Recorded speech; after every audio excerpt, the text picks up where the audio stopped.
Hi there, it's Tim with Far North Magic. Today I just wanted to take a look at do a quick video on the new Secret Lair Commander deck product that they're coming out with.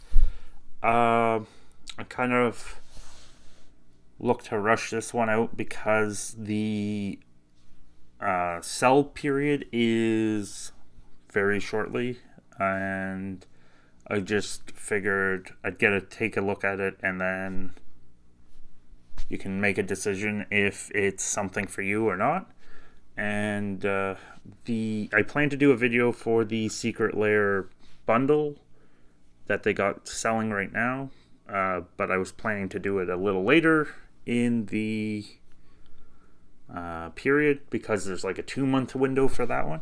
So here we are with Commander deck Secret Lair from Cute to Brute. So they're looking to do a few cards in kind of the cute cartoony art, and they're all done by the same artist. And then on the back, I've had this one flipped over. So on the front, they're kind of like all innocent and cute.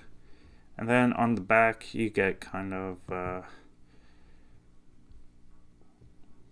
brutish art, all done by this God Machine guy.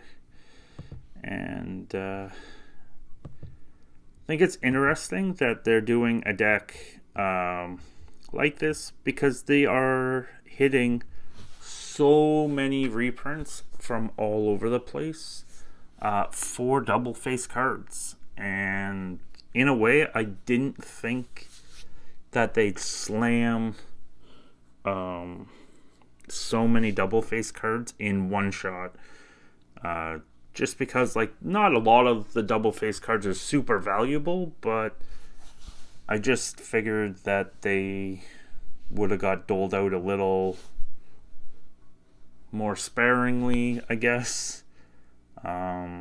Although I think I think I read this was supposed to be somewhat limited, so it might not affect the values on cards that much if it's not too crazy. So there are 42 double face cards, and then 53 regular cards, a bunch of tokens, and the display cards. So those are the extra thick cards. So it looks like all these ones with the fancy art are with display cards as well.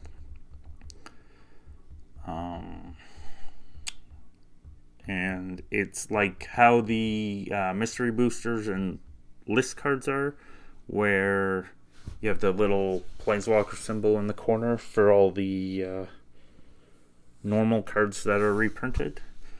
So in this deck, we'll take a look at the Goldfish listing to see what prices are, because that is a major factor in if it's a buy or not a buy. So I was kind of a bit shocked, not shocked per se, but kind of a bit surprised that they jacked the price up to $150, just because that's kind of a big jump from the last deck that they did at $100.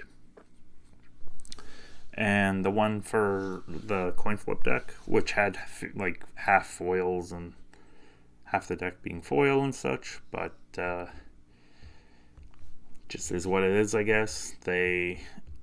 I think more and more people would just rather the regular cards, not a bunch of foils that are going to be unplayable, because they're just curved too much and have to deal with that.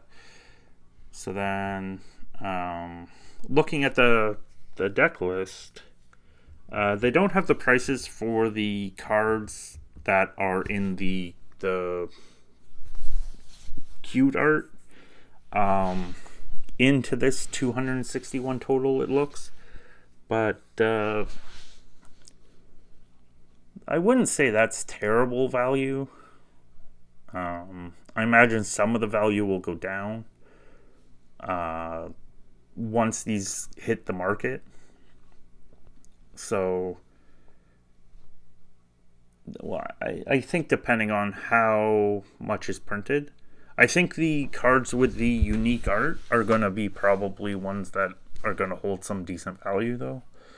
And when I looked on TCG Player, like the market price on the 5 cards that were missing is like $65. So like if you add $50-$60 to $260, that's still like that's three, like basically a double, which they don't do much more than about a double, I find, because like a lot of the regular commander decks end up in the, I don't know, $80 to $90 range, and then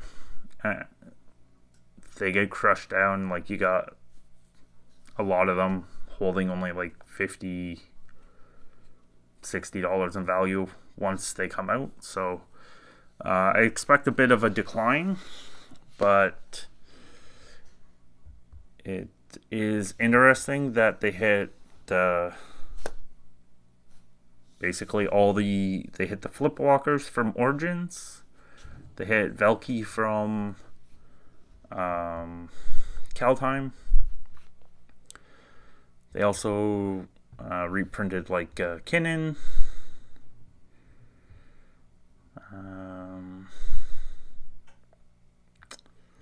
Just a few of these cards I didn't think were even this cheap in a way, I guess. I just didn't think that like Beast Whisperer was down to $3.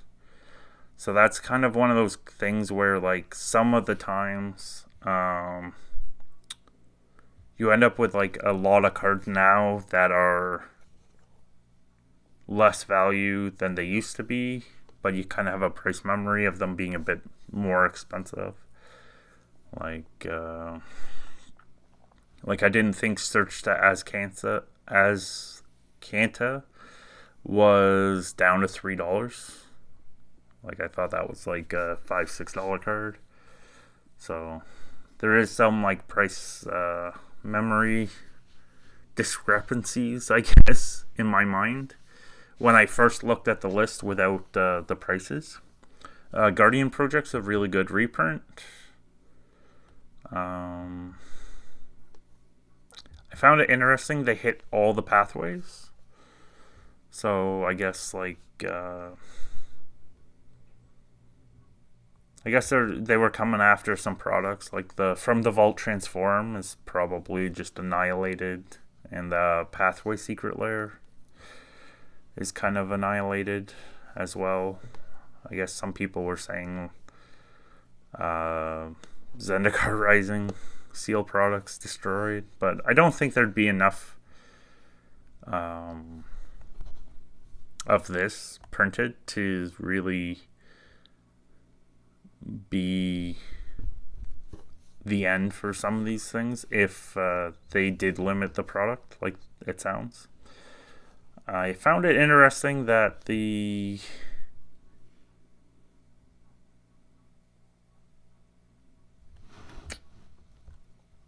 just some of the choices seem a bit interesting, but I almost want to get it just to see how good or bad it would play.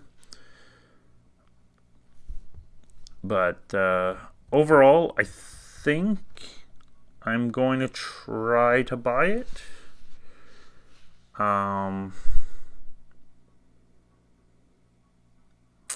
But I don't think I'm going to go try and buy tons of them. I think I'll probably just try and buy 2 and go from there. Usually I try and get like 2 or 4 or something.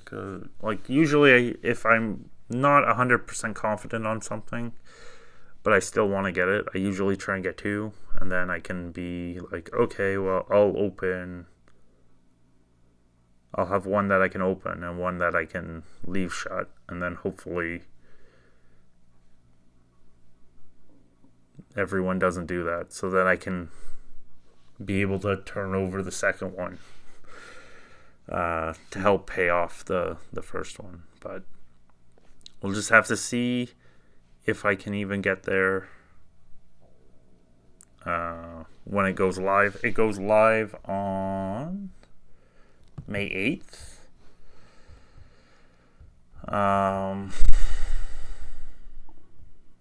Okay, we got the tokens. So it goes live on May 8th at 9 a.m. Pacific time. So lunchtime on May 8th for me.